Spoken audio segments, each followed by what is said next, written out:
Okay, so last time हमने back propagation, forward propagation और back propagation देखी थी। और इस दफ़ा हम देखेंगे कि बैक प्रोपगेशन का ये जो प्रोसीजर है इसमें a certain kind of problem arises, and that problem is called the problem of vanishing gradients. So let's see.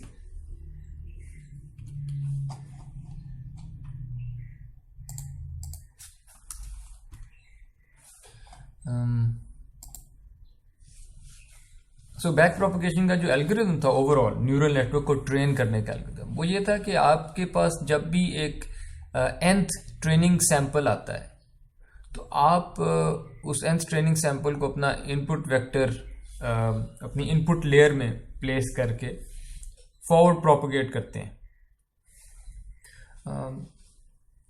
और वो फॉरवर्ड प्रोपगेट करते हुए आप हर लेयर के हर न्यूरॉन की आउटपुट जो है उसको कंप्यूट भी कर लेते हैं और स्टोर भी कर लेते हैं। ठीक है, यानी जब भी आप किसी न्यूरॉन पे आते हैं तो आप उस न्यूरॉन पे जो भी डॉट प्रोडक्ट किया और आउटपुट निकली, तो लेट्स से अगर ये कोई हिडन लेयर का न्यूरॉन है और इसकी आउटपुट को अगर मैं ZJ कहता हूँ और वो किसी फंक्शन से निकलती है H ऑफ, और वो एक्टिवेशन है AJ, प्री एक्टिवेशन AJ, तो ये जो H ऑफ AJ है इसको मैं स्टोर कर लेता हूँ। ये जो भी ZJ वैल्यू निकली है ये मैं सेव करी जा रहा हूँ सारे न्यूरॉन्स के लिए।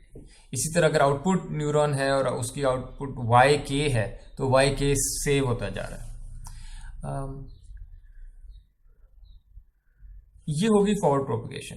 उसके बाद आपके पास अगर कोई लॉस फंक्शन है वो लॉस फंक्शन भी आप इवेल्युएट कर सकते हैं, और आप उस लॉस फंक्शन का derivative with respect to pre activations output layer की वो भी आप कंप्यूट कर सकते हैं। और लॉस फंक्शन का derivative with respect to pre activation of any neuron, इसको हमने कहा था कि आप डेल्टा वैल्यू कहें, तो kth आउटपुट न्यूरॉन के लिए ये डेल्टा k वैल्यू होगी।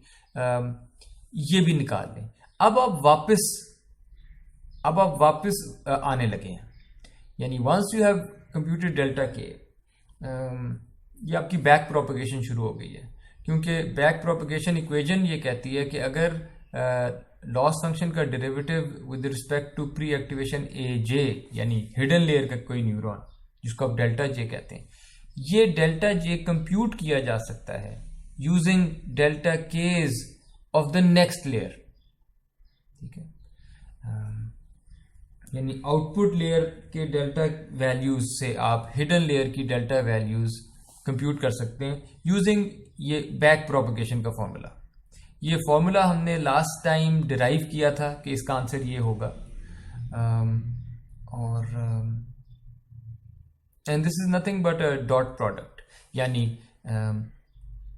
अगर मुझे हिडन लेयर का डेल्टा J चाहिए, ठीक है, जो कि असल में curly L by curly AJ है, तो according to the back propagation formula ये इस तरह रहा है कि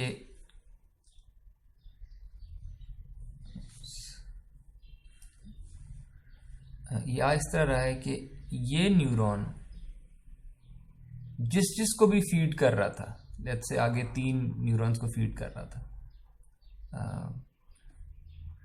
हर न्यूरॉन का अपना डेल्टा था। इसका डेल्टा 1 है, इसके पास डेल्टा 2 पड़ा था, इसके पास डेल्टा 3 पड़ा था। आपने उनका डॉट प्रोडक्ट किया है कि ये न्यूरॉन इस वाले से लेट्स से W1J इसका वेट था, W2J इसका वेट था और W3J इसका वेट था। आपने ये डेल्टा वैल्यूज़ का W's के साथ डॉट प्रोडक्ट किया, जो कि यहाँ पे डॉट प्रोडक्ट हो रहा है, और उसके बाद आपने इसका अपना जो भी एक्टिवेशन फंक्शन था h ऑफ ए जे, उसका डेरिवेटिव ले लिया। इस दफा आपने डेरिवेटिव लिया है h ऑफ ए जे, वो डेरिवेटिव एवेल्यूएट किया और उसको मल्टीप्लाई कर दिया इस डॉट प्रोडक्ट के साथ। And that's the back propagation step, कि आपने अगली लेयर के डेल्टा से पिछली लेयर के डेल्टा कंप्यूट कर लिए, और ये आप हर न्यूरॉन के लिए कर सकते हैं। और अगर इस जे लेयर के पीछे इस हिडन लेयर के पीछे अगर कोई और हिडन लेयर भी है तो वो इधर के सारे डेल्टाज यूज हो जाएंगे इधर के डेल्टाज कंप्यूट करने के लिए, एंड सो ऑन। और हमने लास्ट टाइम देखा था कि जो वेट का डेरिवेटिव है, लॉस फंक्शन का derivative with respect to any weight, वो ये delta value multiplied by input था। What does that mean? It means के जब भी मैं किसी वेट की बात कर रहा हूँ, किसी भी लिंक के वेट की बात करता हूँ और उसके डेरिवेटिव की बात करता हूँ, curly L by curly W, यानी इस कनेक्शन के वेट का डेरिवेटिव के हिसाब से डेरिवेटिव, तो फिर मैं देखता हूँ कि हर वेट के एंड्स पे दो न्यूरॉन होंगे। आगे वाले न्यूरॉन से, यानी जिसको ये वेट फीड हो रहा था, आगे वाले न्यूरॉन पे जो भी डेल्टा वैल्यू पड़ी है, और पिछले वाले न्यूरॉन पे जो भी यहाँ से इनपुट आ रही थी, ठीक है, यानी पिछला न्यूरॉन जो भी आउटपुट कर रहा था, ठीक है, वो इस अगले न्यूरॉन की तो इनपुट है या इस कनेक्शन की तो इनपुट है, तो let me call that input, ठीक है। तो वेट का जो डेरिवेटिव है वो बड़ा सादा है, अगले न्यूरॉन की डेल्टा और पिछले न्यूरॉन की आउटपुट जो कि मेरे लिए इनपुट है, ठीक है। So that's delta into input, ठीक है, delta value multiplied by input, इससे आपके पास डेरिवेटिव आ जाएगा। और अगर आपके पास हर वेट के हिसाब से डेरिवेटिव्स आ गए हैं तो अब आप ग्रेडियंट डिसेंट कर सकते हैं, जिसमें new weight equals old weight minus step size eta times the derivative, जो कि हमने अभी कंप्यूट कर लिया। तो ये बैक प्रोपगेशन का पूरा स्टेप है, एल्गोरिथम है। इस पे कोई सवाल आप लोगों का? सर आपने जो अभी बात की है कि जो हमारे पास डायरेक्ट हुआ है input towards the next neuron अगली लेयर के अंदर, वहां पे हम उसको डेल्टा है, और उसको इनपुट जो आ रही है उसमें क्या वेट इंक्लूसिव आप बात कर रहे हैं? नहीं, इनपुट से आपका सवाल इस पे है, ये जो यानी इनपुट पिछले वाले की जो भी ऑब्वियसली इसकी जो कैलकुलेशन आई थी, जो भी हमने वैल्यू निकाली, उसको हम वेट से मल्टीप्लाई करके यहाँ पे फीड करते हैं ना, तो इसमें इंक्लूसिव वेट है या इनपुट से आपने मुराद लास्ट का जो भी एक्टिवेशन फंक्शन था सिर्फ वही है? फंक्शन, यानी इसकी जो आउटपुट है, इस न्यूरॉन की जो आउटपुट है, जी, यानी मैं पॉइंटर चेंज, ये जो भी पिछला न्यूरॉन है, इसकी जो भी आउटपुट है उसको मैं इस लिंक के लिए इनपुट कह रहा हूं। इस लिंक में वो तो एज इनपुट आ रही है, जी जी जी, सो इसलिए होता, so it's just an output, it's just a value of वो एच ऑफ ए या सम एक्टिवेशन फंक्शन से जो भी निकला है रिजल्ट। ओके ओके, मैं शायद असल में इस न्यूरॉन के हिसाब से टर्म्स बोल रहा हूं कि इसके हिसाब से तो वो इनपुट है, या इस लिंक के हिसाब से तो वो इनपुट ही थी, ठीक है। ओके, एनी अदर क्वेश्चंस इस बैक प्रोपगेशन एल्गोरिथम पे? Any confusions?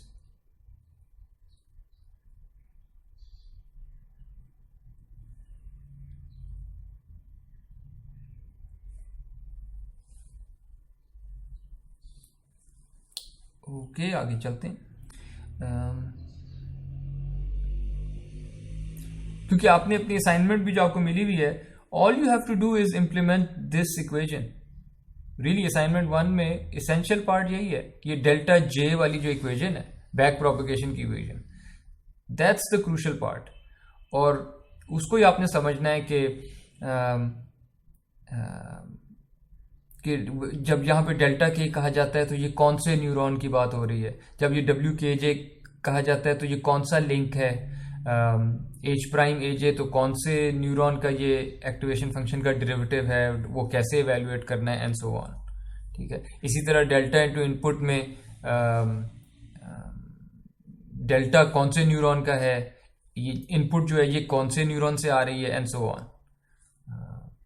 तो और अगर आप if you manage to do this for one weight, और चाहे आपके न्यूरल नेटवर्क में 1,00,000 वेट्स हों, अगर आप ये एक वेट के लिए इंप्लीमेंट कर लेते हैं loss with respect to that weight, तो आपने लूप में अब 1,00,000 के लिए भी कर लेंगे। सो बस अगर आप इसको सही तरह समझ लें, इंशाल्लाह असाइनमेंट 1 हो जाएगी। आपकी असाइनमेंट में एक्टिवेशन फंक्शन शायद यूज हुआ हो 10H, आपने सुना है, ये पढ़ा है यहाँ ये असाइनमेंट में? जी जी sir. Okay, so let's look at this new activation function 10H। ठीक है, ये हाइपरबोलिक टेंजेंट इसको कहते हैं, जो कि आई शुड हैव रिटन पर नहीं लिखा हुआ। So this is the hyperbolic tangent. Okay, so आपका जो लॉजिस्टिक सिग्मोइड है जो हमने पढ़ा, इसकी रेंज 0 से 1 है और ये इस किस्म का फंक्शन होता है। ठीक है, इनफैक्ट ये ऐसा भी नहीं होता, ये काफ़ी ज़्यादा फ्लैट होता है।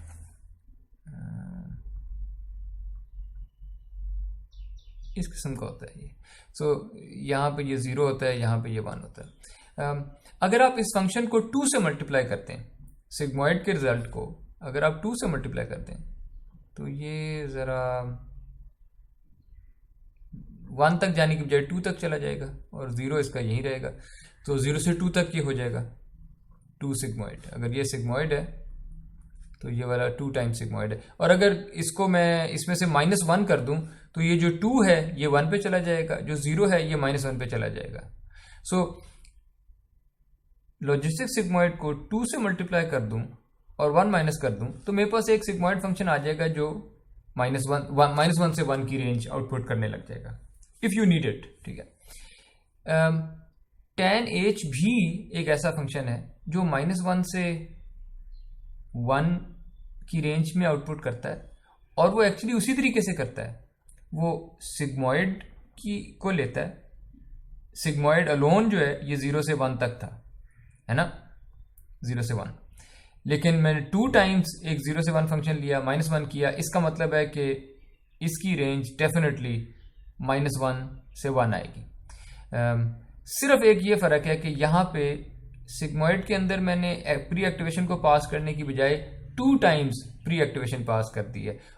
ऑल इट डज इज कि ये इसका ये जो 0 से 1 पे जो जंप थी ना इसकी, इसको ज़रा तेज़ कर देता है, इसका स्लोप ज़रा स्टीप हो जाता है। तो ये tan h है। tan h में ये 0 से 1 की जो ट्रांजिशन है, इसका स्लोप ज़रा ज़्यादा हो गया, 2 टाइम्स हो गया, क्योंकि आपने यहाँ 2 से मल्टीप्लाई कर दिया था। That's it. लेकिन इसकी रेंज -1 से 1 तक होती है। ठीक है, और ये मैं आप पे छोड़ देता हूँ कि अगर आप इसको सिग्मोइड फंक्शन की वैल्यू डालें 1/1 प्लस e⁻²a इस केस में, तो वो इस तरह की एक्सप्रेशन बन जाएगी। ठीक है,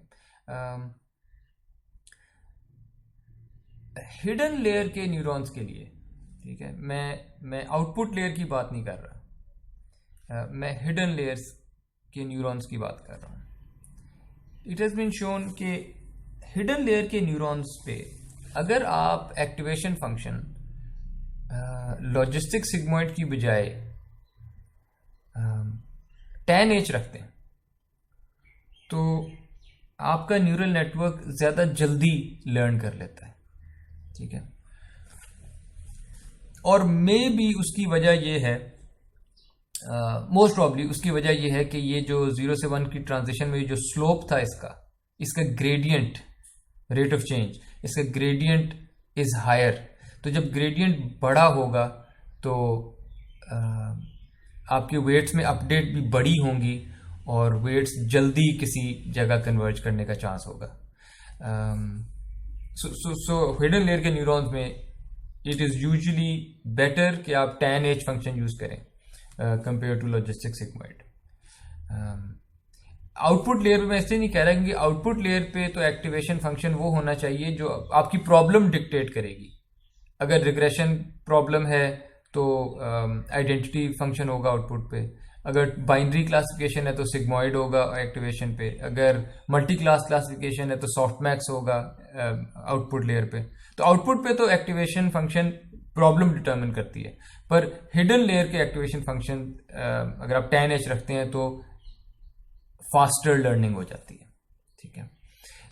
ये मैं आप लोगों में ये ये स्टीप इसलिए है क्योंकि आपने सिग्मॉइड 2A का लिया है. Yes yes. तो अगर हम यही चीज सिंपली जो हमारी सबसे ऊपर आपने सिग्मॉइड लिया हुआ है सिंपली सिग्मॉइड 2A ले लें तो उसके लिए भी वैसे ही हो जाएगा, स्टीप ही हो जाएगा. Why are we ranging it from -1 to 1?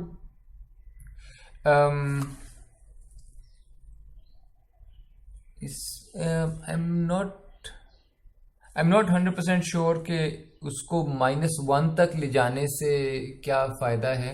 But if you are interested there is a paper by Yann LeCun efficient back prop. ये पेपर एक्सप्लेन करता है with experiments and may be some theory कि why is using a tan H on hidden layer neurons versus sigmoid, why is it better? ठीक है. तो ये paper इसको discuss करता है. So for those of you who are interested आप ये पेपर देख सकते हैं. ठीक है. इनफैक्ट यान लेकून इस बंदे का तो कोई भी पेपर देख सकते हैं. This person will come again and again in our course, तो you will hear this name again. ठीक है. So for details you can look at this paper efficient back prop. And this paper might पिछले papers पे लोग कह रहे थे कि वो काफ़ी मुश्किल थे पढ़ने, and I agree with them. ये वाला शायद इतना मुश्किल नहीं है. It's easy paper to read. Okay. So tan H का डेरिवेटिव, सिग्मॉइड का डेरिवेटिव अगर आपको याद हो, सिग्मॉइड का जो डेरिवेटिव था वो था सिग्मॉइड की वैल्यू इंटू 1 माइनस सिग्मॉइड की वैल्यू. ये हमने पिछली दफ़ा देखा था, या आप लोगों ने प्रूव करना था. और इसी तरह जो tan H फंक्शन है उसका भी डेरिवेटिव, अगर आपके पास फंक्शन की वैल्यू आ गई है तो इसका जो डेरिवेटिव है वो 1 माइनस जो फॉरवर्ड प्रोपगेशन में वैल्यू आई थी tan H उसका स्क्वायर है. ठीक है. So the derivative is easy. it's cheap. It's not expensive to compute the derivative. Okay. By the way, ये जो स्लाइड है अब ये आपकी असाइनमेंट की स्लाइड है, if I am not mistaken. आपकी असाइनमेंट में आप यही कर रहे हैं. आपके पास आपकी असाइनमेंट में 2 लेयर्स का मल्टी लेयर परसेप्ट्रॉन है. एक हिडन लेयर है, एक आउटपुट लेयर है, और आप रिग्रेशन प्रॉब्लम कर रहे हैं. लेकिन आप असाइनमेंट में मल्टी वेरिएट नहीं कर रहे, आप यूनिवेरिएट रिग्रेशन कर रहे हैं. विच मीन्स असाइनमेंट में आपके लिए ये जो k है, कैपिटल K, ये 1 है, equal to 1 in your assignment.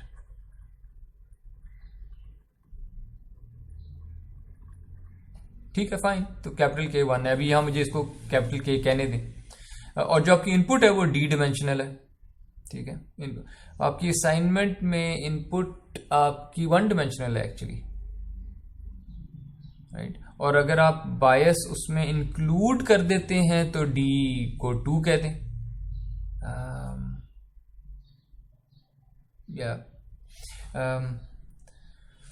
आपकी असाइनमेंट में आपकी जो आउटपुट लेयर है, क्योंकि आपने रिग्रेशन करनी है तो लीनियर एक्टिवेशन फंक्शन है, जो प्री एक्टिवेशन आ गई वही आउटपुट है.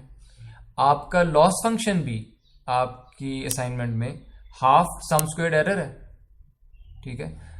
जिसमें आपका कैपिटल K अगर 1 है तो बस ये एक दफ़ा ही हो रहा है. ठीक है. आपकी असाइनमेंट में जो हिडन न्यूरॉन्स हैं ये शायद डिफरेंट ऑप्शंस दी गई हैं, ये शायद आपने कई डिफरेंट एम ट्राई करने होंगे। और इधर मैंने 10H कहा हुआ है कि हिडन लेयर के जितने न्यूरॉन्स हैं उनमें 10H एक्टिवेशन फंक्शन है, लेकिन असाइनमेंट में इनकी डिफरेंट ऑप्शंस हैं जो आपने ट्राई करनी है, ठीक है। तो ये थोड़े थोड़े डिफरेंस हैं असाइनमेंट के साथ। तो फिलहाल सिचुएशन ये है, आपके पास इनपुट लेयर है D न्यूरॉन्स की, आपके पास उसके बाद हिडन लेयर है M न्यूरॉन्स की, और उसके बाद आपके पास आउटपुट लेयर है K न्यूरॉन्स की, और आपके पास लॉस फंक्शन है हाफ सम स्क्वायर्ड एरर, ठीक। जब आप जो पूरा फॉरवर्ड प्रोपेगेशन का स्टेप है वो ये होगा कि आप अपनी इनपुट वेक्टर को रखेंगे इनपुट लेयर पे, ठीक है, और वो डी डिमेंशनल है, और उसका डॉट प्रोडक्ट होगा हिडन लेयर के वेट्स के साथ, फर्स्ट लेयर के वेट्स के साथ। इस डॉट प्रोडक्ट के बाद आपके पास प्री एक्टिवेशंस आ जाएंगी हिडन लेयर के हर jth न्यूरॉन की, ठीक है, दैट्स स्टेप 1। जब आपके पास प्री एक्टिवेशंस आ जाएंगी उन सारों को आप हिडन लेयर के एक्टिवेशन फंक्शन में से गुजारेंगे। इस एग्जांपल में वो 10H है। जब आप गुजार लेंगे तो हिडन लेयर की आउटपुट्स आ गई, ठीक है, हिडन लेयर की आउटपुट्स आ गई।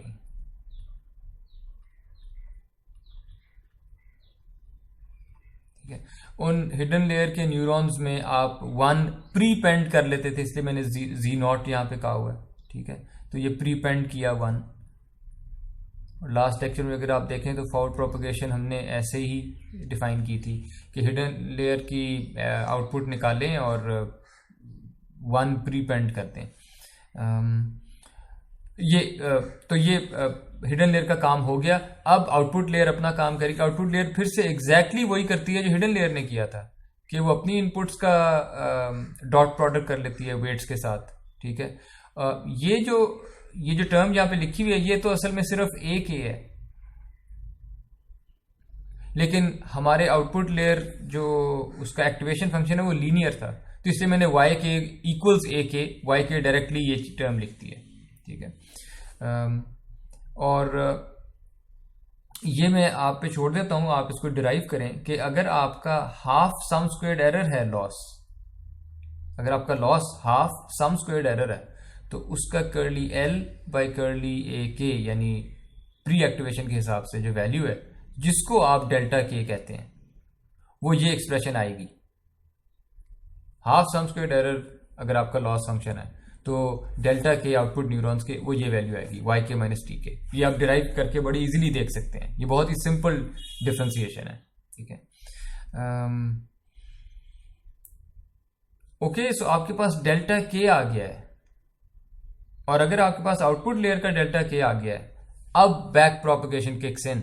और बैक प्रोपेगेशन कहेगी अगर आपके पास आउटपुट लेयर के कैपिटल K न्यूरॉन्स के डेल्टा K मौजूद हैं तो मैंने सिर्फ उन डेल्टा वैल्यूज का कनेक्टिंग वेट्स के साथ डॉट प्रोडक्ट किया, और फिर मैंने एक्टिवेशन फंक्शन का डेरिवेटिव यहाँ पे होता था H प्राइम ऑफ AJ, ठीक है।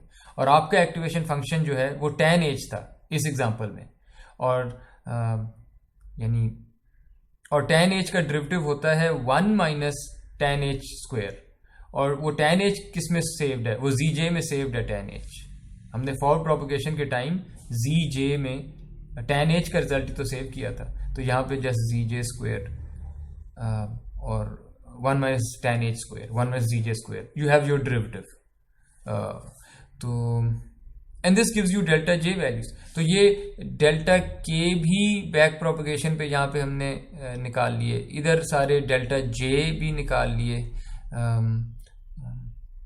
और जैसे ही आउटपुट लेयर के डेल्टा K's आए थे तो मैं इधर के तमाम कनेक्शंस जितने भी थे उन सारों के ग्रेडियंट्स निकाल सकता था, derivatives with respect to weights वो निकाल सकता था, क्योंकि वो थे डेल्टा इंटू ZJ जो वैल्यूज आ रही थी यहाँ से।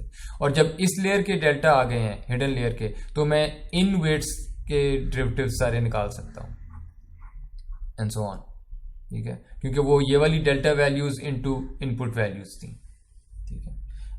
और ये बिल्कुल एंड पे लिखा हुआ है कि फर्स्ट लेयर के वेट्स के डेरिवेटिव्स वो हैं हिडन लेयर के डेल्टा और इनपुट लेयर से जो भी आगे भेज रहे थे आप, और सेकंड लेयर के वेट्स के हिसाब से डेरिवेटिव्स जो हैं वो हैं आउटपुट लेयर के डेल्टास और हिडन लेयर से जो आगे इनपुट जा रही, हिडन लेयर की जो आउटपुट है जो आगे इनपुट हो रही थी, ठीक है। तो दोनों केसेस में ये डेल्टा इंटू इनपुट वाली फॉर्म यूज हो रही है। और आप अपनी असाइनमेंट में आपने सिर्फ ये इंप्लीमेंट करना है and that's it, and you will have a neural network जो यूनिवेरिएट कंटिन्यूअस फंक्शंस को मॉडल करता होगा। और अगर आप उसकी प्लॉटिंग साथ साथ करते जा रहे होंगे तो you will see the learning take place. आप देखेंगे कि शुरू में आपका न्यूरॉन, आपका टारगेट फंक्शन कुछ और है और आपका न्यूरल नेटवर्क कुछ और ही फंक्शन निकाल रहा होगा क्योंकि वो रैंडम वेट्स थे।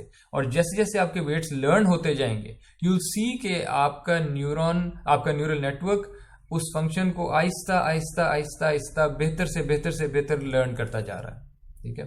Just like a kid learn something, आपका न्यूरल नेटवर्क कंटिन्यूअली इंप्रूव कर रहा होगा उस फंक्शन को अप्रॉक्सीमेट करना। कोई सवाल जी? सर जी, जो हम ये डेल्टा के और जी जे जो कंप्यूट कर रहे हैं, डेल्टा मींस जो आउटपुट लेयर पे जो हमारा एरर आ रहा था उसको कंप्यूट करेंगे विद रिस्पेक्ट टू वेट जो जी जे पे था। आप कौन से डेल्टा की बात करें, डेल्टा के या डेल्टा जे? सर डेल्टा के से और जी जे को मल्टीप्लाई करके हम लोग जो है वेट कंप्यूट करेंगे, वेट का डेरिवेटिव। एब्सोल्युटली, बिल्कुल आप सही कह रही हैं, जो कि ये नीचे ये टर्म लिखी हुई है, बिल्कुल जी सर। तो सर ये वेट जो है ये हमें आइडेंटिफाई करेगा कि हमारा कितना लॉस था जो हम हाफ सम स्क्वायर एरर से निकाल रहे हैं। कितना लॉस था या इसी से लॉस आया था, यहाँ पे मुझे कंफ्यूजन है। हाँ, ये ओके। अगर इसका जुमला लिखें तो इसका जुमला ये बनेगा, किसी भी डेरिवेटिव का जुमला ये बनेगा। इसका लिख लेते हैं, rate of change in loss with respect to change in W kj, ये जौन सा भी वेट है, ठीक है। इसको अगर मैं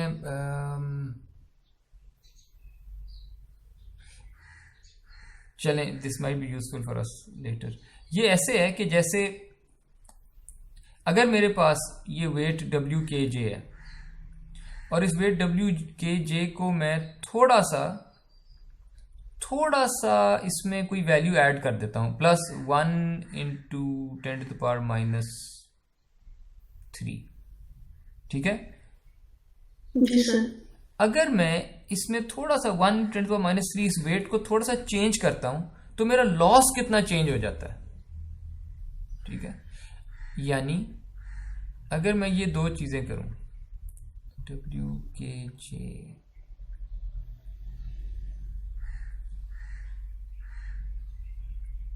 ओवर, और चेंज मैंने कितना किया था, ये इतना किया था 1e-3,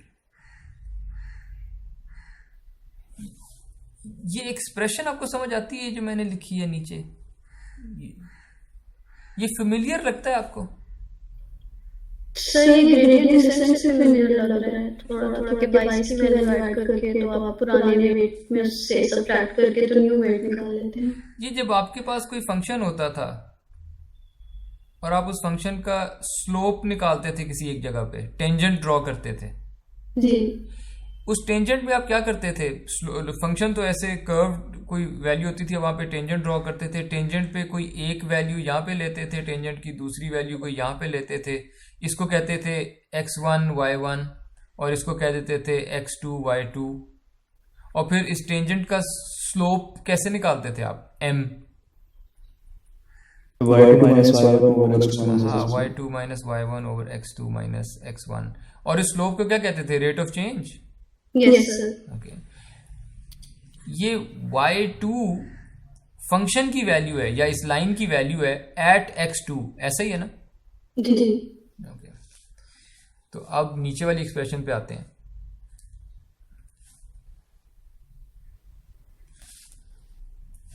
x2 क्या है? मेरे पास x2 है WKJ plus plus 1e minus 3।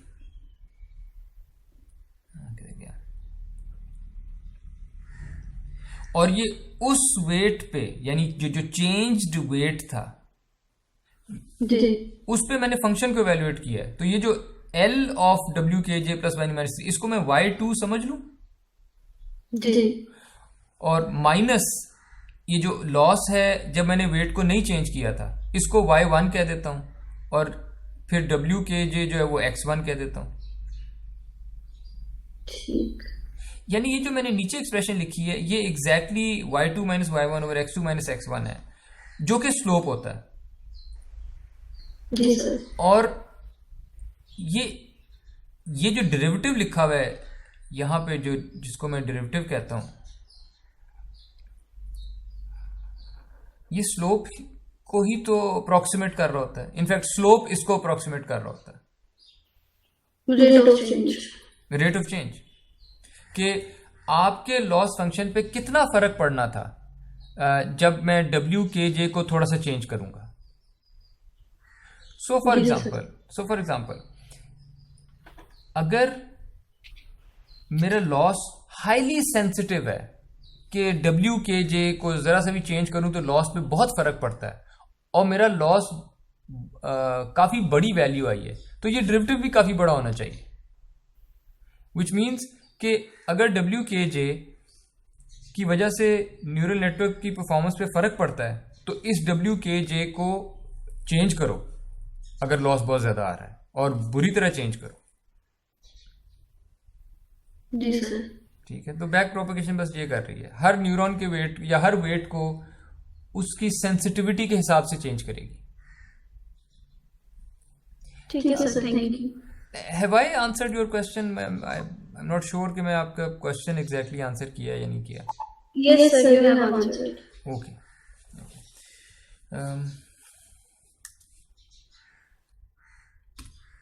Okay.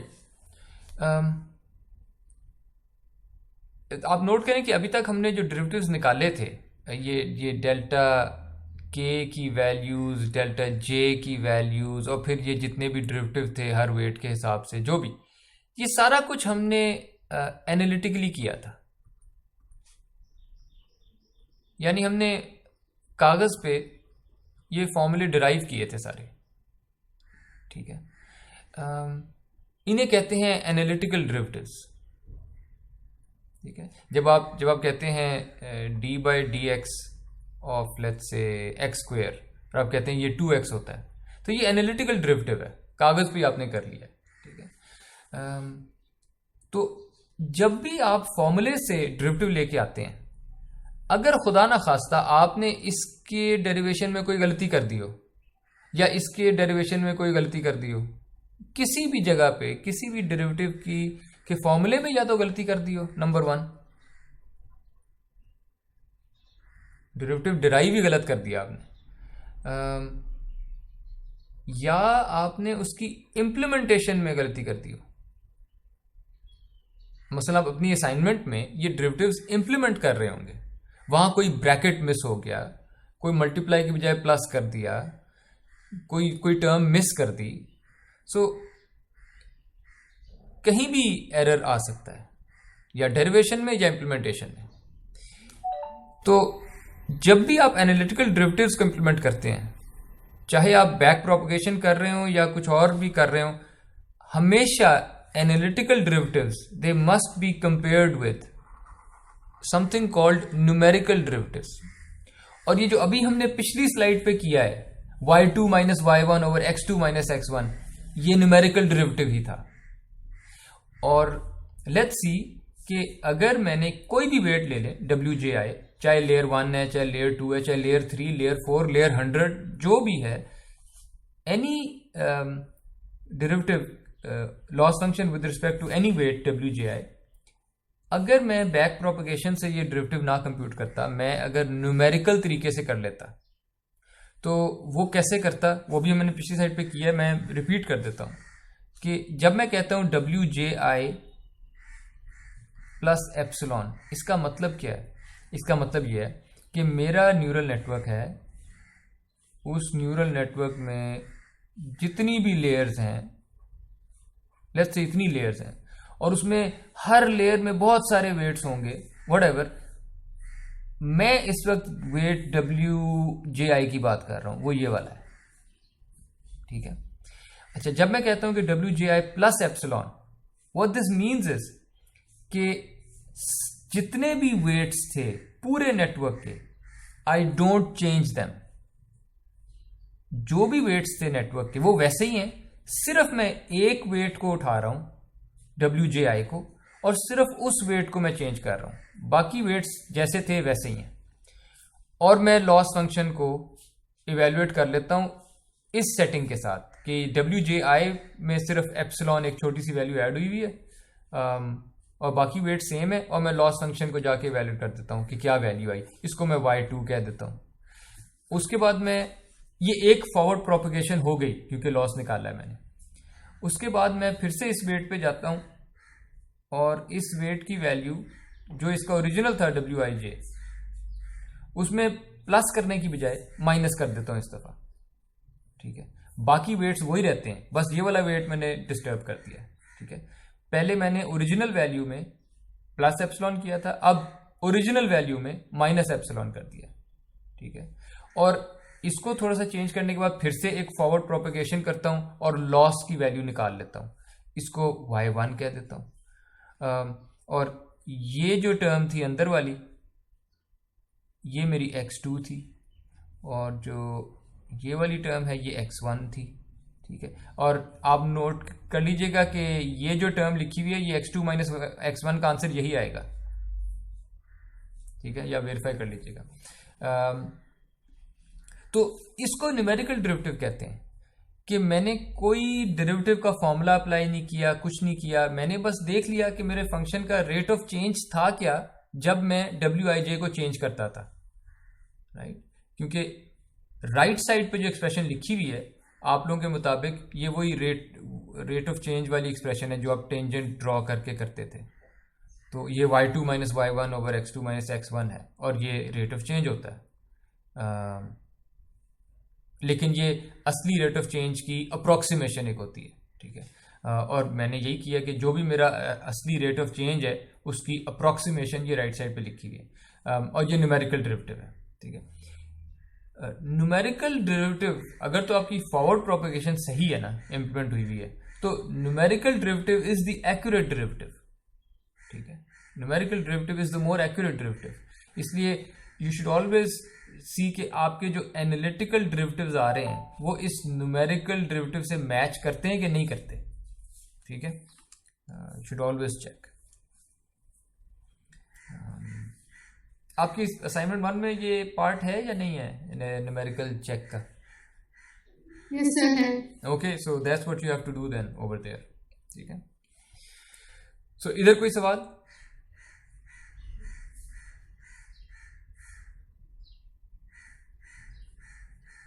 Okay, sir ये अगर न्यूमेरिकल डेरिवेटिव्स ज़्यादा एक्यूरेट हैं, हम इसी को क्यों नहीं यूज कर लेते? Excellent question, excellent question. कि फिर हम ये बैक प्रोपगेशन वाली मुसीबत में गए क्यों? इतनी मुश्किल मैथमेटिक्स, पूरा पिछला लेक्चर लग गया, अभी भी बहुत वो कॉम्प्लिकेटेड सा स्टेप लगता है। तो हम फॉरवर्ड प्रोपगेशंस करके और लॉस को इवेल्युएट करके न्यूमेरिकल डेरिवेटिव से ही सारा काम कर लेते हैं, which is what we discuss in this slide now. We could have avoided back propagation and computed all required derivatives numerically. लेकिन न्यूमेरिकल डिफरेंशिएशन की कॉस्ट जरा देखें।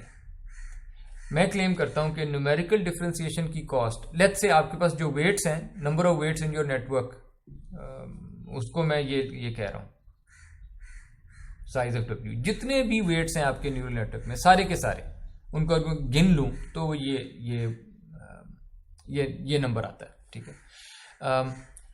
न्यूमेरिकल डिफरेंशिएशन की जो कम्प्लेक्सिटी है वो है big O of,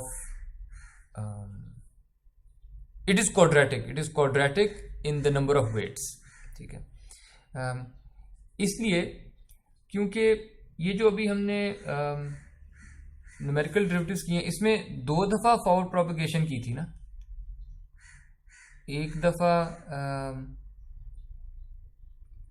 WIJ plus करके और एक दफ़ा WIJ में माइनस एप्सिलॉन करके। तो ये 2 फॉरवर्ड प्रोपगेशन है, राइट? यस और नो? एनीवन?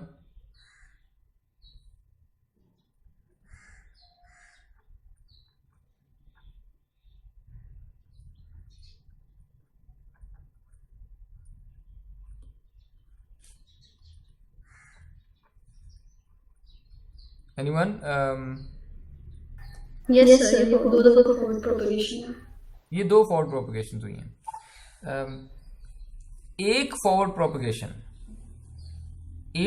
प्रोपगेशन में कितने मल्टीप्लायर्स और एड्स होते होंगे, इसके लिए हम जाते हैं इस स्लाइड पे।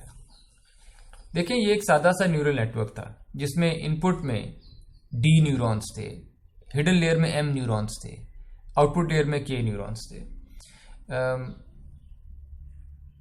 हिडन लेयर का जो एक न्यूरॉन है उसका पूरे का पूरा प्रोसीजर ये पहली 2 इक्वेशंस में है। Do you agree with me? Hidden layer के एक न्यूरॉन की जब बात करूं तो उसकी पूरी की पूरी कंप्यूटेशन इन पहली 2 इक्वेशंस में है। यस और नो? यस। ओके, इसका मतलब है इन 2 इक्वेशंस के अगर हम नंबर ऑफ स्टेप्स निकाल लें तो हमें पता लग जाएगा कि एक हिडन न्यूरॉन कितने स्टेप्स लेता है, ठीक है। एक हिडन, ये तो कोई डॉट प्रोडक्ट है जो पहली एक्सप्रेशन है, डॉट प्रोडक्ट। इस डॉट प्रोडक्ट में आप लोग मुझे बता दें कितने मल्टीप्लाई और कितने ऐड होंगे?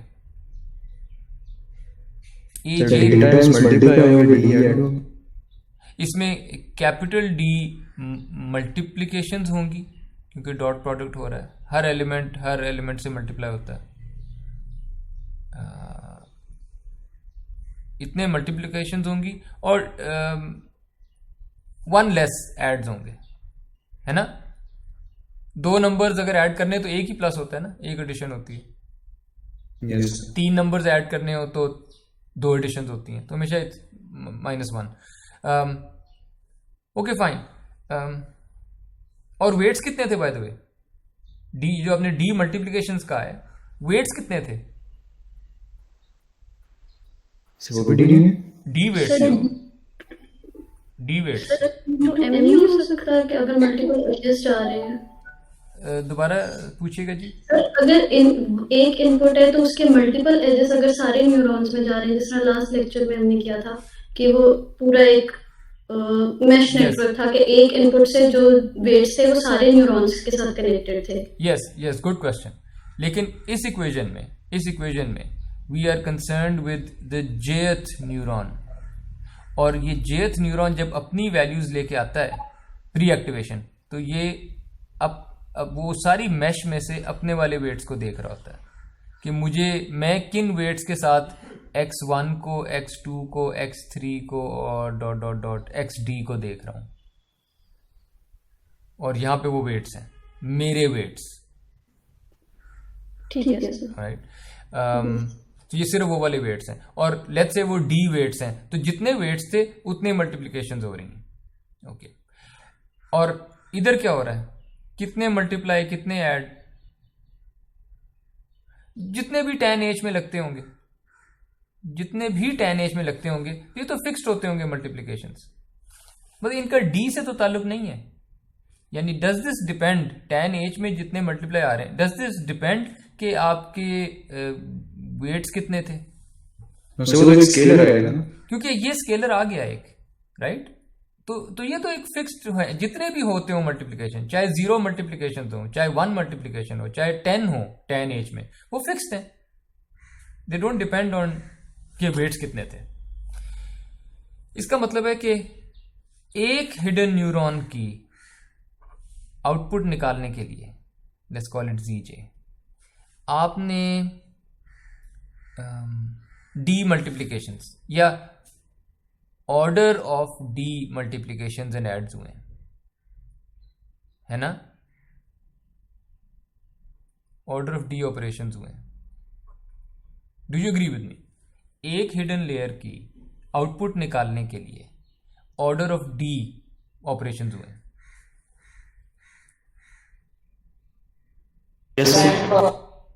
ओके, ये तो होगी हिडन लेयर। एग्जैक्टली सेम हरकत क्या ये आउटपुट लेयर के न्यूरॉन पे नहीं हो रही? क्या ये डॉट प्रोडक्ट नहीं है?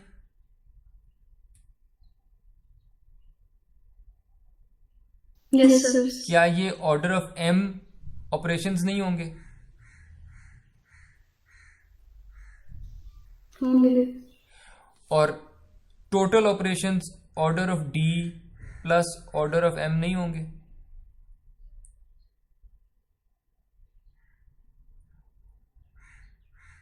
और इनफैक्ट ये D तो चले एक न्यूरॉन के वेट्स थे। अगर आपके पास पॉइंट इज एक न्यूरॉन अगर लीनियर एक न्यूरॉन के जो ऑपरेशंस हैं अगर वो लीनियर हैं in the number of weights, तो पूरे न्यूरल नेटवर्क के जो ऑपरेशंस हैं they are linear in the number of weights. क्योंकि अब मैं उनके ऑपरेशंस को ऐड ही कर रहा हूं ना, एक की बजाय 2 न्यूरॉन होते तो 2 times order of d operations हो जाते। अगर 10 हिडन न्यूरॉन्स होते तो 10 times order of d operations हो जाते। It's still order of D, it's still linear. और एक लेयर की बजाय 2 लेयर्स होती तो फिर से 2 टाइम्स हो जाते, 3 लेयर हो जाती 3 टाइम्स हो जाते, तो इट्स स्टिल लीनियर। यानी जो पूरे का पूरे आपके ऑपरेशंस हैं फॉरवर्ड प्रोपगेशन में, अगर आपके पास टोटल वेट्स इतने हैं तो इतने वेट्स में वो लीनियर ही होंगे, कोई क्वाड्रेटिक नहीं हो जाएंगे, ठीक है। So therefore one forward propagation की जो कॉम्प्लेक्सिटी है वो लीनियर है, ठीक है। अब वापस आते हैं। सो एक फॉरवर्ड प्रोपगेशन, कोई भी एक फॉरवर्ड प्रोपगेशन लॉस निकालने तक वो लीनियर कॉस्ट होती है उसकी, ठीक है। और आप 2 फॉरवर्ड प्रोपगेशंस कर रहे हैं, 2 फॉरवर्ड प्रोपगेशन की कॉस्ट इससे डबल हो जाएगी, वो अभी भी लीनियर है, ठीक है। लेकिन ये जो पूरे का पूरा स्टेप है जिसपे हमने कहा है कि इसकी ओवरऑल कॉस्ट तो लीनियर ही है, ये स्टेप आपने लीनियर कॉस्ट में आपने कंप्यूट किया है डेरिवेटिव Wij का। ये एक वेट है, ये सिर्फ एक वेट है नेटवर्क का जिसका डेरिवेटिव आपने ऑर्डर ऑफ W कॉस्ट में किया है। But you have to do this for all weights. और वेट्स कितने हैं? इतने वेट्स हैं। हर वेट पे जो न्यूमेरिकल डेरिवेटिव की कॉस्ट है वो बिग O W है।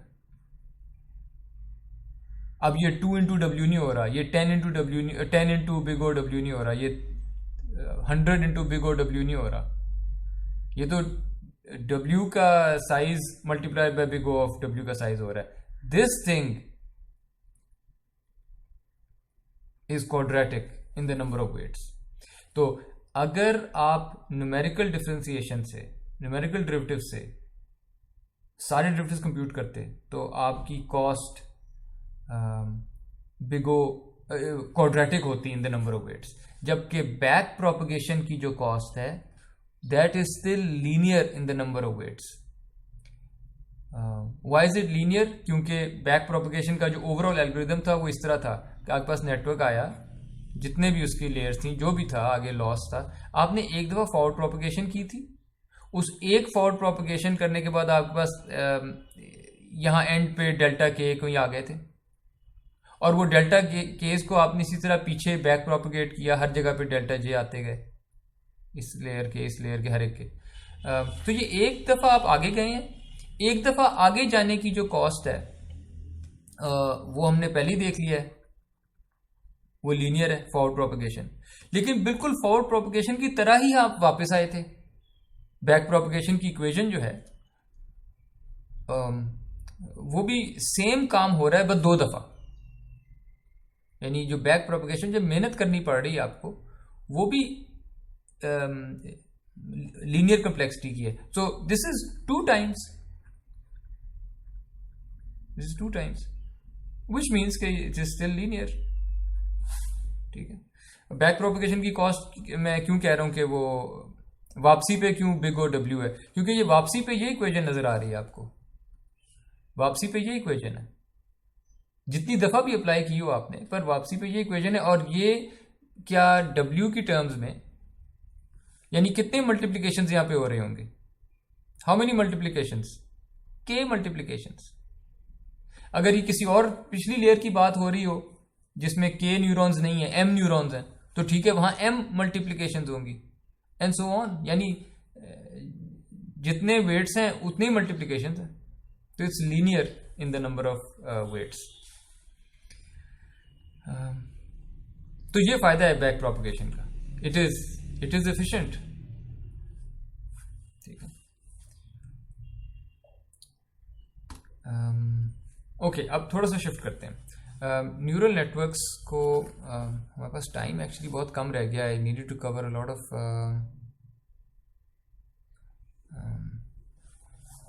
ओके, मैं ज़रा तेज चलता हूँ। हम यूजुअली ऐसे वेट्स चाहते हैं जो ऑप्टिमल वेट्स जिसे हम कहते हैं W star, the best weights, वो होंगे जो लॉस फंक्शन को मिनिमाइज करते होंगे। यानी वहाँ पे लॉस फंक्शन का डेरिवेटिव 0 होता होगा, और डेरिवेटिव जहाँ पे 0 हो, लॉस फंक्शन का डेरिवेटिव विद रिस्पेक्ट टू ये वेट्स, ये 0 होता हो। ठीक है, उसको स्टेशनरी पॉइंट कहते हैं। स्टेशनरी पॉइंट जो है, हमने देखा था कि वो मिनिमम भी हो सकता है, वो मैक्सिमम भी हो सकता है, लेकिन वो सैडल पॉइंट भी हो सकता है। सैडल पॉइंट इस तरह की चीज़ होती है कि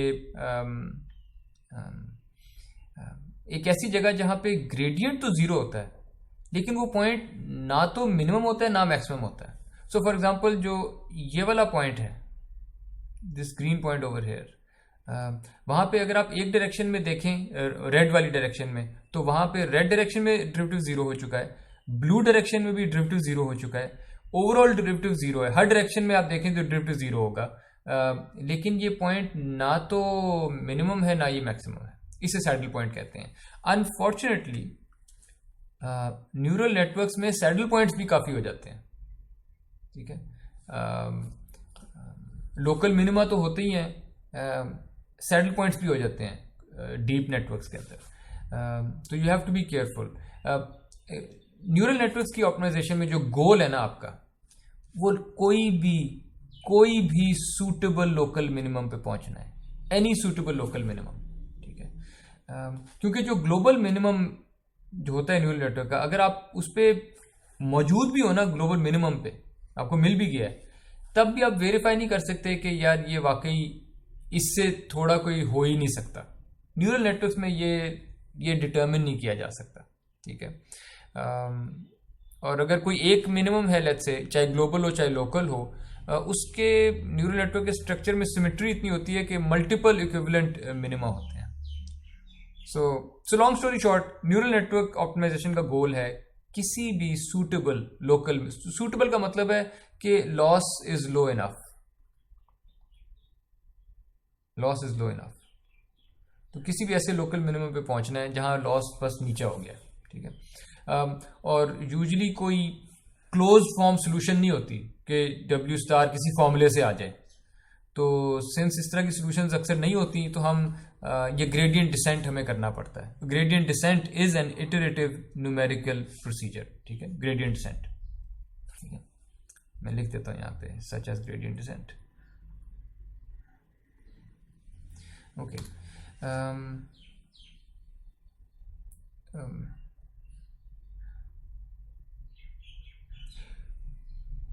सो यूजुअली जो न्यूरल नेटवर्क्स को ट्रेन करने के लिए यूजुअली स्पेशली जो डीप नेटवर्क्स हैं उनको ट्रेन करने के लिए ऑनलाइन मेथड्स यूज़ होते हैं, बैच मेथड्स यूज़ नहीं होते। उसकी वजह यह है कि ऑनलाइन मेथड्स हम उन्हें कहते हैं जिनमें आप पूरे का पूरा ट्रेनिंग डेटा यूज़ नहीं करते, पार्शियल ट्रेनिंग डेटा यूज़ करते हैं। For example, one example at a time या a mini batch at a time. ये हमने पिछली दफ़ा देख लिए थे जब ग्रेडिएंट डिसेंट देखा था हमने। बैच मेथड्स वो होते हैं जिसमें आप सारे का सारा ट्रेनिंग डेटा यूज़ करते हैं। ये मेथड ज़्यादा यूज़ नहीं होते डीप नेटवर्क्स में, क्योंकि डीप नेटवर्क्स में ट्रेनिंग डेटा जो है वो मिलियंस ऑफ एग्जांपल्स होती हैं। अब मिलियंस ऑफ एग्जांपल्स को एट अ टाइम उसको करना, इट बिकम्स एक्सपेंसिव, उसको मेमोरी में रखना दैट बिकम्स अ प्रॉब्लम।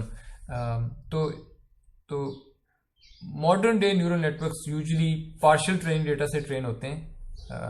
सारा ट्रेनिंग डेटा देखेंगे आप इवेंचुअली, लेकिन एक टाइम पे थोड़ा सा डेटा देख रहे होते हैं। इनको ऑनलाइन मेथड्स कहते हैं। स्टोकेस्टिक ग्रेडिएंट डिसेंट यही है। Stochastic gradient descent using mini batches, ये भी ऑनलाइन मेथड है। ऑनलाइन मेथड्स जो है ये जल्दी कन्वर्ज कर जाते हैं, इसलिए क्योंकि आपके पैरामीटर्स जल्दी अपडेट हो रहे हैं। ठीक है, जहां आपका w new equals w old minus step size into पूरे का पूरा डेरिवेटिव अगर आप बैच में कर रहे होते, ठीक है, तो पूरे लॉस का डेरिवेटिव यहां पे आना था। ठीक है, वर्सेस ऑनलाइन मेथड में क्या होना था कि आपने इस डेरिवेटिव की बजाय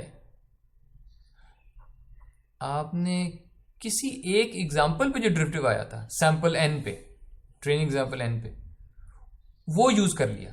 तो ये अगर लेट्स से आपके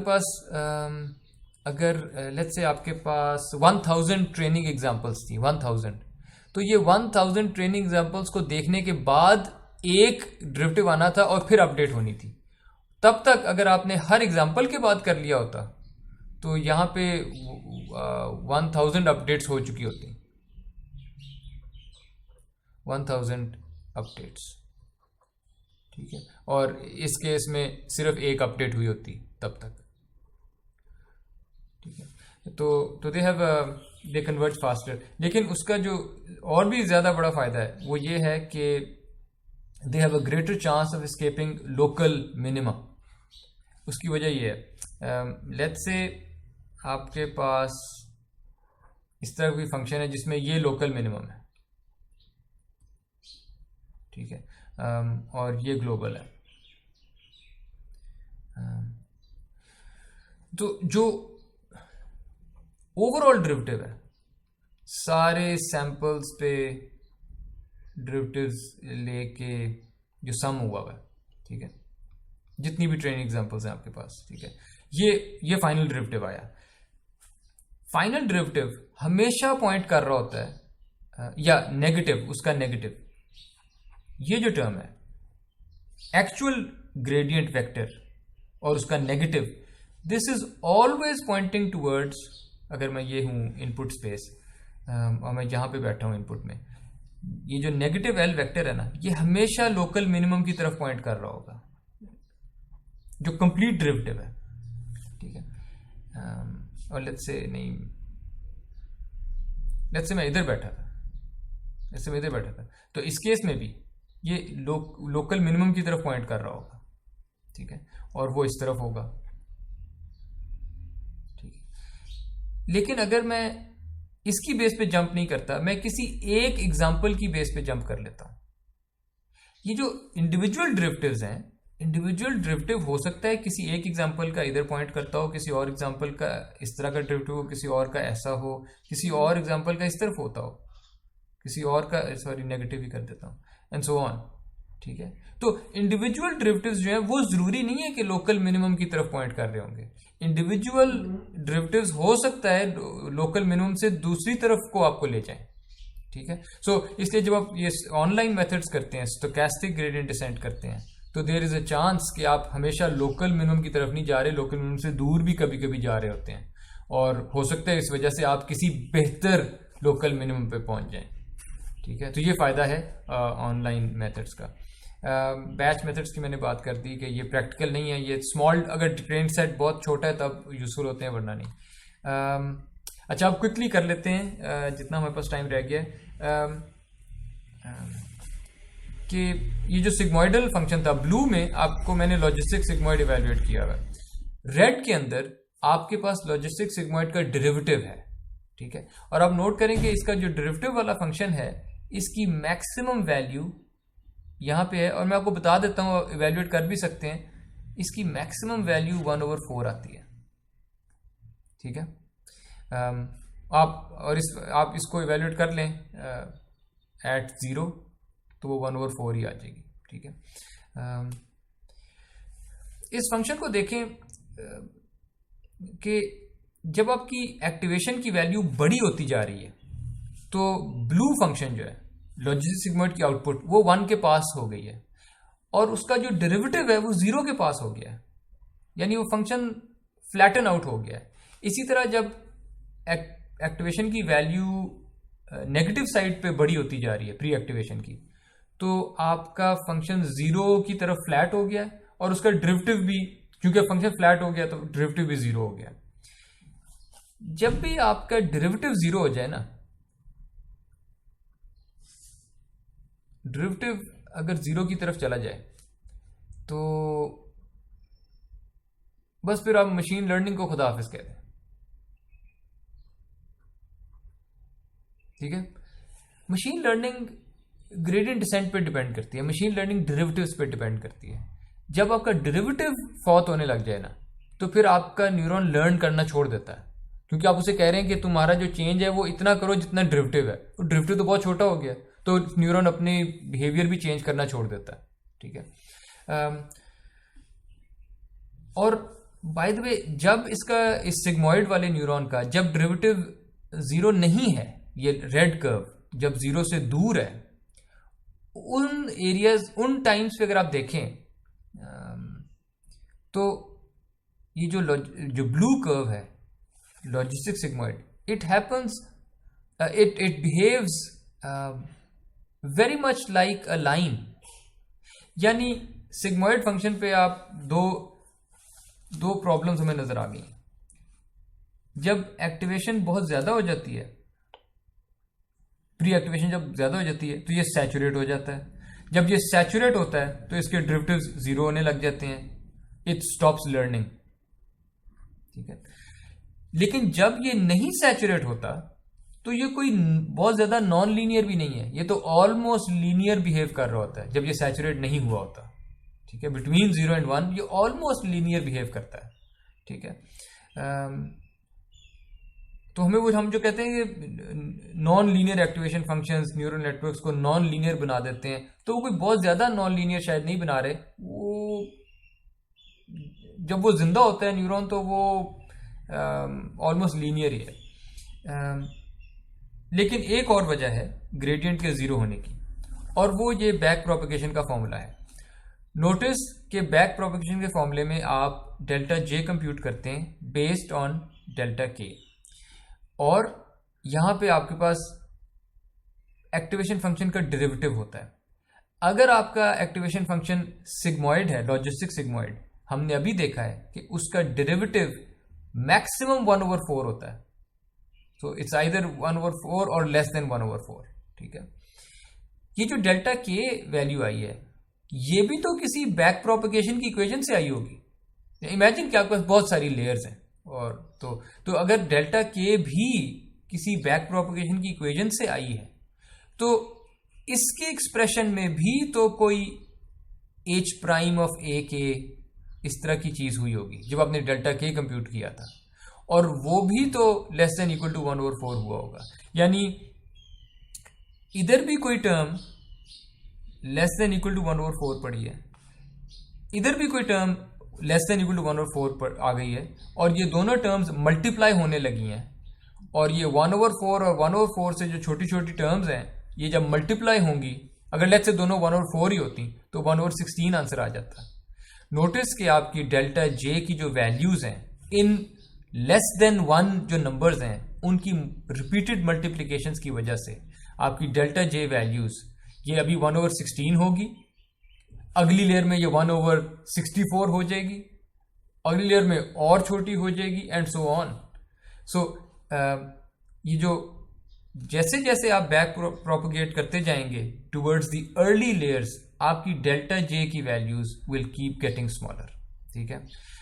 और सिंस ग्रेडियंट जो आप कंप्यूट करते हैं वो डेल्टा इनटू इनपुट वाली फॉर्मेट में होता है, अगर डेल्टा छोटा होता जा रहा है, वैनिश करता जा रहा है, जीरो के पास होता जा रहा है, तो आपके ग्रेडियंट्स भी वैनिश होते जाएंगे अर्लियर लेयर्स के लिए। This is known as the vanishing gradient problem. Really वो ग्रेडियंट नहीं जो वैनिश करता है, ये डेल्टा है जो वैनिश करता है, इसकी वजह से ग्रेडियंट वैनिश कर देता है। देयरफॉर इवन दो आपका network might be really deep, आपकी लर्निंग डीप नहीं होगी, ठीक है। आपकी सिर्फ जो आखिरी लेयर्स है ना, उनके तो उधर तो ग्रेडियंट जरा जिंदा रहेंगे थोड़ी देर, क्योंकि डेल्टा जरा जिंदा रह रहे हैं। लेकिन जैसे जैसे आप पीछे जाते जा रहे हैं, पिछली लेयर्स के जो डेल्टाज हैं वो वैनिश करते जाएंगे, जीरो के पास चलते जाएंगे, और इनके ग्रेडियंट भी जीरो होते जाएंगे। इन लेयर्स पे लर्निंग ही नहीं हो रही होगी। तो आप समझ रहे होंगे कि मेरा बड़ा मल्टी लेयर नेटवर्क है, पर रियली ये वेट्स आपके लर्न ही नहीं हो रहे, आपके सिर्फ इधर कोई वेट्स लर्न हो रहे होंगे आखिरी लेयर्स में, एंड वाली लेयर्स में जो है, अर्ली लेयर्स आपकी लर्न नहीं हो रही होंगी। तो this is the vanishing gradient problem. इसने काफ़ी देर न्यूरल नेटवर्क्स को रिस्ट्रिक्टेड रखा कि आप बस एक हिडन लेयर कर दें या चलें 2 हिडन लेयर्स कर लें, इससे ज़्यादा ना करें। तो that's the vanishing gradient problem. कुछ फंक्शंस हैं जो वैनिशिंग ग्रेडियंट प्रॉब्लम को एलिमिनेट कर देते हैं, और ये एक्टिवेशन फंक्शंस हैं which lead to what we now call deep learning, ठीक है। Logistic sigmoid is not one of those functions, पर मैं रेफरेंस के तौर पर बता रहा हूँ कि लॉजिस्टिक सिग्मॉइड जो है 0 से 1 तक जाता है, रेड में उसका डेरिवेटिव है, ये सारी इसकी एक्सप्रेशंस हैं। Maximum magnitude of derivative less than 1 है, 1/4, तो ये मल्टीप्लाई होते होते होते वैनिशिंग ग्रेडियंट्स कॉज कर देता है। tan h हमने देखा था, tan h फंक्शन जरा सा बेहतर है, और उसकी वजह यह है कि इसका जो रेड कर्व में इसका डेरिवेटिव है, इसका डेरिवेटिव की जो मैक्सिमम वैल्यू है वो 1 है, ठीक है। तो चूंकि इसका डेरिवेटिव जरा सा बड़ा है, मतलब लेस देन 1 भी हो जाता है, बाकी यानी एक पॉइंट पे 1 है, लेकिन बाकी जगहों पे तो लेस देन 1 ही है ना, ये रेड कर्व, तो मोस्टली तो ये लेस देन 1 है। तो ये भी वैनिशिंग ग्रेडियंट करेगा, क्योंकि ये लेस देन 1 वैल्यूज हैं जो आपस में मल्टीप्लाई हो जा रही, ये जीरो की तरफ चलती जाएगी। लेकिन एटलीस्ट सिग्मॉइड से जरा सा बेहतर है ये, क्योंकि इसके डेरिवेटिव जरा से बड़े हैं, तो कुछ थोड़ी देर ज्यादा जिंदा रह लेते हैं ये बिफोर वैनिशिंग। अब ये एक्टिवेशन फंक्शन आप देख रहे हैं जो ट्रूली डीप लर्निंग के लिए यूज होते हैं। उनमें सबसे पहला है रेक्टिफाइड लीनियर यूनिट। रेक्टिफाइड इसलिए क्योंकि ये एक लाइन अगर आप खींचें, इसको मैं कहता है लीनियर यूनिट, y = a, ठीक है। लेकिन आपने क्या किया, आपने उसका जो नेगेटिव साइड वाला हिस्सा है वो काट दिया, आपने उसको रेक्टिफाई कर दिया, ठीक है। तो आपको जो फंक्शन आ गया इस जस्ट कि अगर आप पॉजिटिव a अगर पॉजिटिव है प्री एक्टिवेशन, तो आंसर a ही है, y = a। लेकिन अगर प्री एक्टिवेशन नेगेटिव है तो आंसर 0 है, रेक्टिफाई कर दिया, काट दिया आपने। So that's the blue line that you see. इसका जो डेरिवेटिव है ये, क्योंकि y = x या y = a वाली लाइन है, इसका डेरिवेटिव 1 है, तो इसका 1 ही रहेगा डेरिवेटिव, ठीक है। और वो ये रेड कर्व 1 पे ड्रॉ हुआ हुआ है। लेकिन जब आप नेगेटिव साइड पे हैं तो ये फ्लैट फंक्शन है, blue is a flat function, 0 पे रहता है, तो डेरिवेटिव भी उसका फिर 0 हो जाएगा, क्योंकि फंक्शन फ्लैट हो गया। ये जो फंक्शन है, चूंकि इसका डेरिवेटिव या तो 1 होता है या 0 होता है, ऐसा नहीं है कि कभी लेस देन 1 हो जाए डेरिवेटिव, ऐसा भी नहीं है कि ग्रेटर देन 1 हो जाए डेरिवेटिव। यानी अगर लेस देन 1 नंबर्स मल्टीप्लाई होते रहते तो 0 पे चले जाने थे, वैनिशिंग ग्रेडियंट्स हो जाने थे। अगर ग्रेटर देन 1 डेरिवेटिव होता तो डेरिवेटिव मल्टीप्लाई होते होते होते बहुत ही इन्फिनिटी पे एक्सप्लोड कर जाने थे, तो उसको एक्सप्लोडिंग ग्रेडियंट्स कह देते हैं हम, ठीक है। तो इसका डेरिवेटिव तो हमेशा या 1 होता है या 0 होता है। तो इससे वैनिशिंग ग्रेडियंट्स की प्रॉब्लम अवॉइड हो जाती है।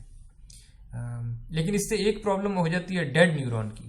डेड न्यूरॉन की प्रॉब्लम यह है कि अगर इसके वेट्स इस किस्म के सेट हो गए हैं न्यूरॉन के, कि अब हर ट्रेनिंग एग्जाम्पल पे इसकी जो प्री एक्टिवेशन आ रही है वो नेगेटिव ही आती है, हर ट्रेनिंग सैंपल एन के लिए, अगर ऐसा हो गया है तो अब इसका डेरिवेटिव हमेशा जीरो आएगा, और अगर इसका डेरिवेटिव जीरो आएगा तो इसने अपने वेट्स कभी चेंज ही नहीं करने, इसकी pre activation less than zero ही आती रहेगी. It will stop learning, it will stop learning. This neuron is dead for your network. ये है ही नहीं, इस्तेमाल ही नहीं हो रहा अब. ठीक है. Which on the face of it looks like a bad thing, but sometimes ये जो डेड न्यूरॉन है it can be a good thing. ये आने वाले लेक्चर्स में हम देखेंगे कि if a neuron dies it means कि आपके न्यूरल नेटवर्क में कम न्यूरॉन्स आ गए हैं, और कभी कभी न्यूरॉन्स को कम करना has a certain benefit as well. ये आने वाले लेक्चर्स में हम देखेंगे. लेकिन वो अभी के नॉलेज के हिसाब से देखें तो ये नुकसान है कि आपके पास एक न्यूरॉन है वो इस्तेमाल ही नहीं हो पा रहा और बेचारा फंस ही गया forever. Then there is something called a leaky ReLU. उससे ये होता है कि आप उसको जीरो पे फ्लैट करने की बजाय आप यहाँ भी उसको एक लीनियर सा ही रखते हैं, लेकिन बड़े छोटे स्लोप के साथ. उससे होता ये है कि नेगेटिव साइड पे भी अगर न्यूरॉन चला गया तो उसका डेरिवेटिव अभी भी एग्जिस्ट करेगा. मतलब इस साइड पे, नेगेटिव वाली साइड पे ब्लू लाइन का कुछ तो स्लोप है ना, इसका मतलब वो डेरिवेटिव एग्जिस्ट तो करता है. ये वो डेरिवेटिव है जो रेड कर्व की जो वैल्यू है, इतना डेरिवेटिव एग्जिस्ट करता है. तो इस तरह के न्यूरॉन्स ऑलवेज लर्न. अगर पॉजिटिव साइड पे है तो उनका डेरिवेटिव 1 है, उसकी लर्निंग हो रही होगी. नेगेटिव साइड पे है तो डेरिवेटिव कोई के छोटी सी वैल्यू होगी, लेकिन वो है तो सही, इसलिए ग्रेडियंट एग्जिस्ट और वो अभी भी लर्न करेगा. सो लीकी रीलू जो न्यूरॉन्स हैं दे आर ऑलवेज लर्निंग. फिर there is exponential linear unit. ठीक है, मैं रैप अप कर रहा हूँ. I think I've covered almost all slides now. So then there's the exponential linear unit, और इसका भी बिहेवियर वही है. पॉजिटिव साइड पे बिल्कुल लीनियर है, लेकिन नेगेटिव साइड पे वही आइडिया है कि थोड़ा सा ग्रेडियंट को जिंदा रखता है, लेकिन ग्रेडियंट को थ्रू आउट जिंदा नहीं रखता. थोड़ी देर बाद जाके इसका भी ये भी फ्लैट हो जाता है और ग्रेडियंट जीरो की तरफ चला जाता है. तो neuron is mostly learning. There is some evidence के जो एक्सपोनेंशियल लीनियर यूनिट्स हैं वो they lead to better accuracy and faster training. लेकिन ये हर प्रॉब्लम, हर डेटा सेट के साथ फ़र्क है, तो कोई ज़रूरी नहीं है. तो this is a summary of all the activation functions that we studied. पहले दो जो हैं ये डीप लर्निंग के लिए यूजफुल नहीं है. जो लीनियर यूनिट्स हैं, यानी टेक होम मैसेज स्लाइड का ये है कि अगर आपने हिडन लेयर्स हैं आपके पास, हिडन लेयर्स पे it makes more sense to use activation functions from ये जो रीलू फैमिली के जो हैं लीनियर यूनिट्स वाली फैमिली, क्योंकि वो खुद सैचुरेट नहीं होते, और अगर सैचुरेट नहीं होते इसका मतलब है उनके डेरिवेटिव्स जिंदा रहते हैं, और उनके डेरिवेटिव जो है वो लेस देन 1 नहीं होते या ग्रेटर देन 1 नहीं होते. तो इसकी वजह, अगर एग्जैक्टली 1 ही रहे डेरिवेटिव तो वैनिशिंग ग्रेडियंट प्रॉब्लम से आप बच जाते हैं. तो ये इसकी थोड़ी सी समरी थी.